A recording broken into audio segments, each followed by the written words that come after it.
دکتۆر لەتیف ڕەشید سەرۆککۆماری عێراق لە کۆنگرەی وڵاتانی بێلایەن لە باکووری پایتەختی ئازەربایجان بەشداری کرد. لە وتارێکدا تشکی خستە سەر گرنگی فراهەمکردنی خزمەتگوزاری و دروستکردنی پەیوەندی باش لە نێوان حکوومەتی عێراق و هەرێم و وڵاتانی دراوسێ و بەرەو پێشچوونی زیاتری وڵاتەکە.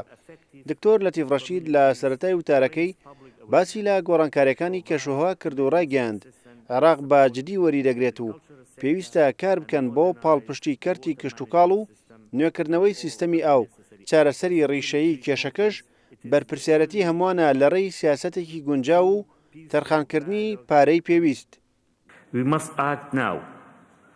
دەبێت کردارمان هەبێت پشتیوانیکردنی ئەوانەی کاریگەریان لەسەر دروستبووە بکەینە ئەولەویات، هۆشیاری زیاد بکەین و هاوکاری بەپەلە دابین بکەین، پشتیوانی کشتتوکاڵ بکەین و سیستمی ئاو نوێ بکەینەوە.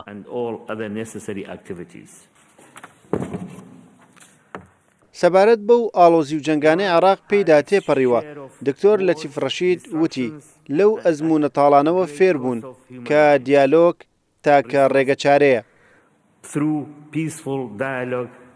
ئەوانەی لەو ئەزموونە تاڵانە فێربووین ئەوەیە کە دیالۆگی ئاشتیانە دەمانگەیەنێتە چارەسەر. پێویستە دەرفەت بە ئاشتی بدەین و دانووسانی بەرهەمدار بکەین و هەوڵەکان یەک بخەین بۆ لەناوبردنی توندڕەوی. سەرۆککۆماری عێراق لە وتارەکەیدا تشکیشی خستە سەرەوەی عێراق ئامادەیە بۆ گەڕانەوەی ڕۆڵی خۆی لەسەر ئاستی هەرێمی و جیهانی.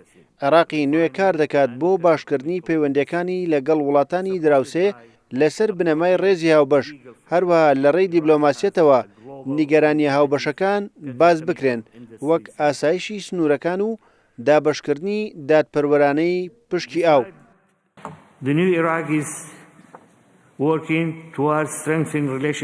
عێراقی نوێ کار دەکات بۆ بەهێزکردنی پەیوەندیەکان لەگەڵ وڵاتانی دراوسێ لەسەر بنەمای ڕێزی هاوبەش.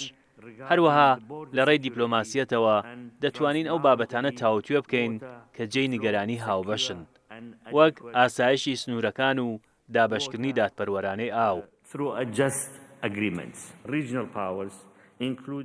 سەرۆککۆمار ئاماژەی بۆشدا بۆ داهاتوو برینەکان چاک دەکەنەوە و سوود لە بەرزی نرخی نەوت دەبینن.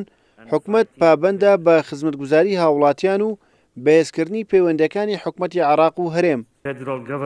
هەنگاوی داهاتووی عێراق بە سەقامگیری و گەشەی ئابووری دەبێت. هاوڵاتیان دڵنیا ببنەوە لە دادپەروەری و کوالەتی پەروەردە و خزمەتگوزاری تەندروستی و ئاوی پاک و ئاسایشی خۆراک. حکوومەتی عێراق پابەندە بە خزمەتی زیاتری خەڵک و بەهێزکردنی پەیوەندیەکان لەگەڵ حکوومەتی هەرێم و حکوومەتەکانی تر. هەر لەو کۆنگرێدا سەرۆککۆماری عێراق ڕایگەیاند پێشکەوتنی بەرچاو لە بەرهەمهێنانی نەوتی خاو بەدی هاتووە و عێراق بەردەوامە لە ئاوەبەرهێنان لە غاز و پیشەسازیە پیترۆکیمیاییەکان.